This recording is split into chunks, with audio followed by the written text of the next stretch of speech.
Okay, today is February 6th, and we are sitting in Royce, Texas, Royse, Texas, at a Buc-ee's. Can't see it from here. We're on the side of the building. And getting ready to pick up our new, brand spanking new 2023 8.5 by 20 foot by 7 foot tall cargo trailer. Okay, so Rusty, tell them we're starting. Okay, got the new cargo trailer. I'm ripping out all the plywood. That allows me to get in. Now you won't be able to see it real well, except for back here. Right down here, you see daylight coming through. Can't really see it on the camera, but it's not as, most of that silver that you're seeing now, you may think it's all daylight, but it's not that much No, daylight. that's the reflection of the aluminum. Yes, reflection. So, But I'll pull all this plywood off, and then I'll go around and seal all that. and we're going to use a clear sealant and spray foam, right? Spray foam. Yeah, and a clear sealant to seal that gap all the way around. The other trailer had a little bit of a gap up on top. This trailer don't have that. This is our second trailer, is what he's saying. This isn't our first trailer to build. This will be our second. And we wanted to go a little bigger and a little different design, but we love our first one, but it's just not big enough really for what we want. So go ahead. Now, another reason I'm pulling this plywood off, it'll tell me exactly where my studs are. I can measure them, so I'll know what size of windows to order, And put in. and the main reason we pull it off is The plywood? the main reason we pull the plywood off. Yeah, we gotta insulate it too. We're gonna insulate it. I left that part out. Yes. Yeah. Pull Yes. the plywood off so we can insulate all of it. Exactly. We'll insulate the ceiling, the walls. The other one, we didn't do the floor, but this one, I think we're gonna do the floor because we've got a bad habit of camping out in the middle of February, so We like to winter camp. We like to camp all year long, but we don't quit just because it's winter time, because that's just not a good reason not to camp. So, and I'm probably going to put our video where we drove to Dallas. We're in Central Oklahoma, and we drove to Dallas to get this trailer yesterday. And I made a video giving the size and everything. I think I'll throw it in here too. So I'm probably going to put that video at the beginning of this video, just so you'll be caught up, because this is the second day, the first day that we've been home with it. you need And to show them. yeah, and then I've been doing our chalk layout. I don't know if you can see it very good, but I've measured for a refrigerator, because the first thing you want to do when you're building a cargo trailer, you want to lay everything out on the floor. You can use painter's tape, and we discovered we were almost out. So we went and got our granddaughter's sidewalk chalk. It works good too. And we're laying out our flooring right now where everything's going to go, because actually the very first thing we did when we started this morning is we hung our blueprints on the wall. That'll stay on one wall or another. It'll get moved around a lot, but it will be hanging on a wall in here until the day we're ready to move into it, because that's what we did with our last trailer. And both of us are always referring to it or making changes if we have to. And then this is where I've started my chalk, my measuring, and it takes a little bit of time. You want to get it as straight as you can. Cargo trailers are not built square, so don't expect that to happen. You just have to work around it. So I've kind of started over here. That's our fridge. This is going to be a cabinet, and of course you won't see the fender well, because the cabinet will hide some of that. And then right in here is going to be a Murphy bed and a couch. The couch will be folded down. It's a futon kind of couch. The couch will be folded down when the Murphy bed's down. When the Murphy bed's up, the couch will be in the normal couch position. And then with this trailer being 8.5 feet wide, you can't tell it, but it's a pretty good size. And then I'm getting ready to get started on the other side now. And today is a very rainy day.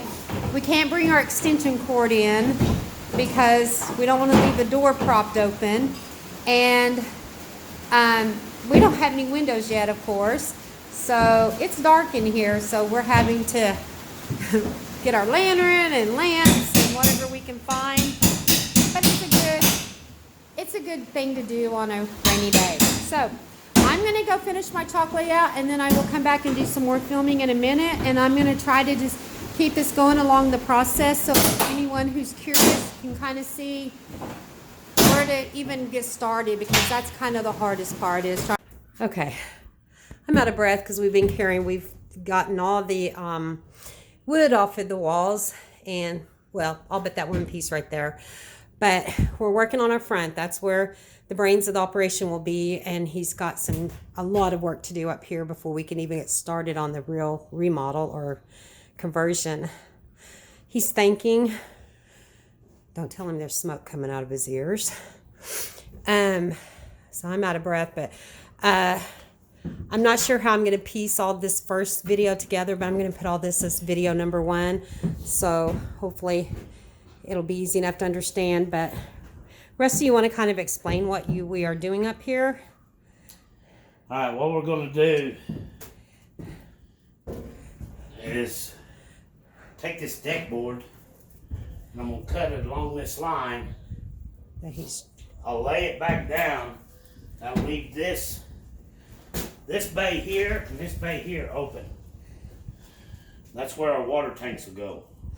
Well, one water tank and one gray tank. Yeah, one water tank, one gray tank. Then we're gonna, once I get the tanks in there, I'll build shelves on here for the tanks to sit on and insulate it and everything. Once I get the tanks on there, in there, and we'll have that down. Then we're building a subfloor, because our tanks are going to stick up higher than what these are. Thank God we got tall ceilings in here. We're 7 feet here. But we'll tell you the downside of that in a few minutes. There is a downside. We're going to put a subfloor in here and raise this up. That'll allow me to run all my plumbing, electric, everything in there without having to worry about trying to pinch it in the walls and everything. So yeah, it'll just make it a lot easier. And it's going to be very well insulated. We have also ordered, and they told us it'd be 5 to 7 days, work days. So we've been fighting with a lot of rain. We've had a dry spell in Oklahoma for the longest time, and we finally, after 2 years, find the trailer we're looking for, and it has done nothing but rain from the minute we picked it up. So it's kind of hindered us from getting to do a lot of work. But I forgot where I was going with this. This is going to be, like he said, this is going to be a raised floor, and then you'll step back down into the kitchen, living room, bedroom area, and so we can have all of our tanks where we need them at up there. I did buy the tanks, got here already, and they're out there. We got as big as we could get with the space that we have. We usually always look for full hookup, and so our other trailer that we have that we converted, it has tanks too. I think we've used them one time in 3 years. So really, the tanks aren't something that necessarily, we're going to be using all the time. I think one of them is, our water tank, we're doing at a 23 gallon, and the gray tank is around a 25-ish gallon. So yeah, they're not very big, but they'll be enough in a case of an emergency. So, but that's where we're at right now. We have been working on it, what we can inside. He had to kind of stop because underneath this trailer was just a gully washer, and he didn't want to lay down in that to do what he needed to do laying down. But it's dry enough. He put a tarp down and he got it done. I think it was marking that board right there.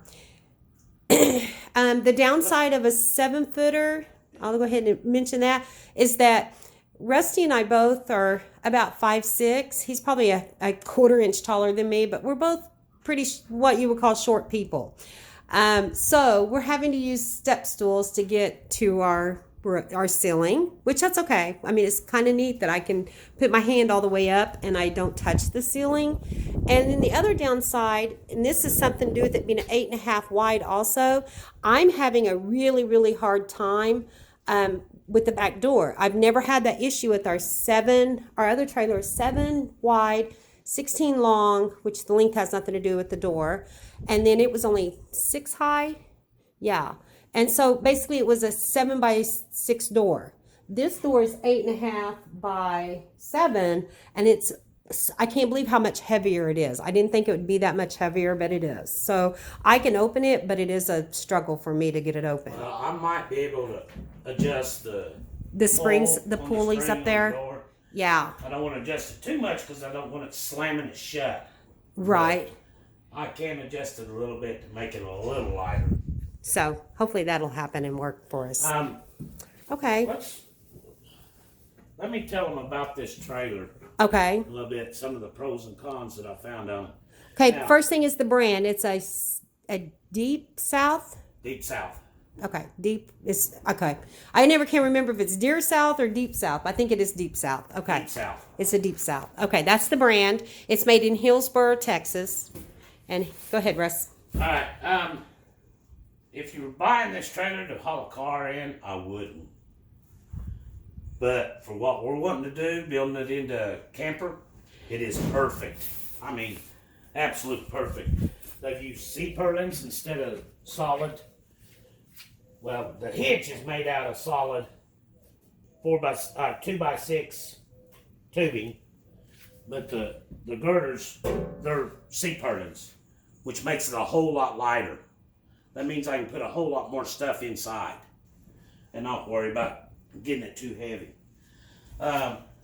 They do a good job welding everything. I've noticed that everywhere as I've looked.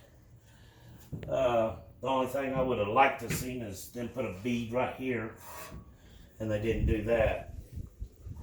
Well, let me take a minute right here to let you guys know. Rusty, in his day, he's a master welder. He's a carpenter. He knows how to do electricity. He knows how to do plumbing. This isn't an easy task. Anyone can learn all the different tasks, but just keep in mind, it's not like I couldn't do this.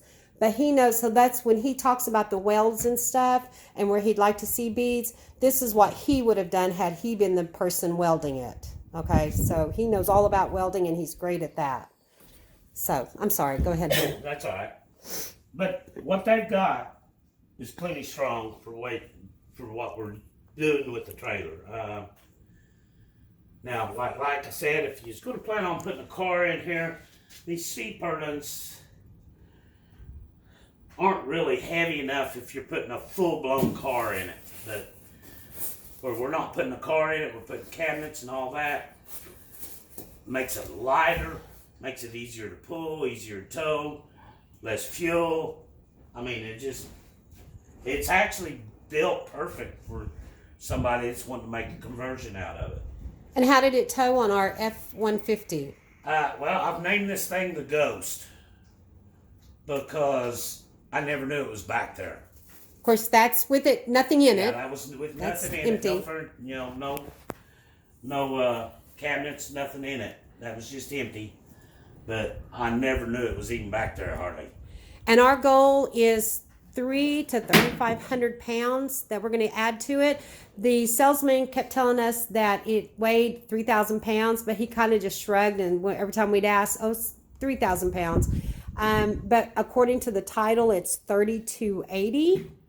So it, 3,000, 3,300, give or take. So we were going to take it to the scales and weigh it just to know for sure, but we never made it to the scales.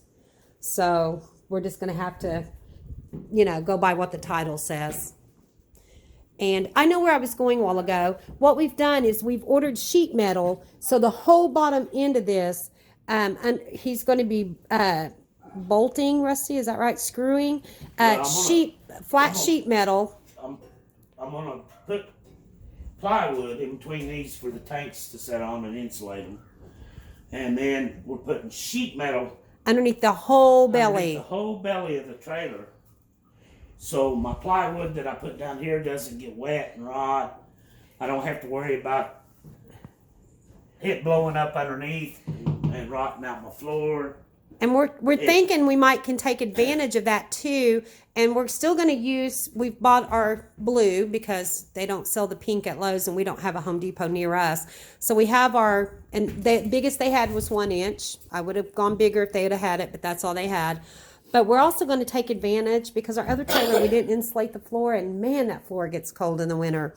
So I think what we're going to do is after we put our foam board down there, I think we're going to tuck a little bit of the fiberglass regular insulation on top of that because we're going to have such a good gappy area, and we're just thinking that will help. But if anyone knows any reason that we shouldn't do that, please let us know down in the comments, because that is something we haven't seen anyone else do, and we haven't heard any pros or cons about that, even though we've already built one trailer.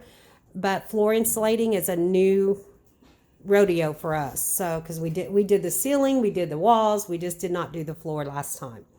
So okay, I think I'm gonna, Rusty, do you have anything else to say? Nope. All right, I'll hand. No. Okay, I'm going to wrap this up. I'm going to pick up the camera occasionally as he moves along with this.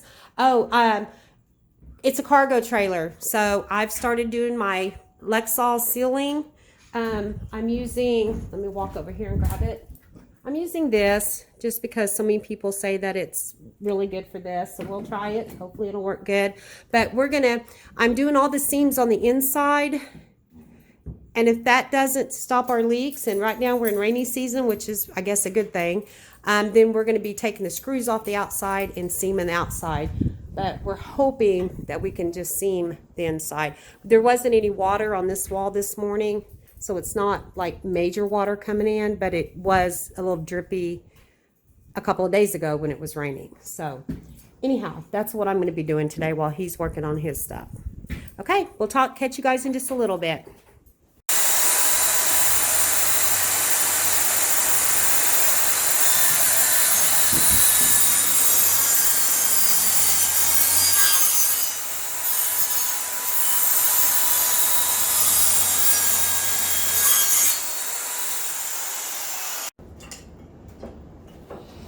He's got the first board in there, and we have 50-mile-an-hour wind gusts, so you're going to hear the noise because this aluminum is moving. But see, he's got the first one. We just checked our tanks. Thank God they fit. I was worried about the width going this way, they would fit. I knew the length was okay and the height was okay. But there's nothing you can do about that width. Now he's going to get the second board in. So there'll be a piece of the styrofoam insulation sitting on top of that board, and then, which is 1 inch, and then our tank will go on top of that. And then of course we still have metal that we're going to be putting on the underneath belly of this. We'll probably do that later. We can do that after we do a lot of this other work. You probably can't hear me because of the noise. So I'm going to go ahead and turn this off for a minute.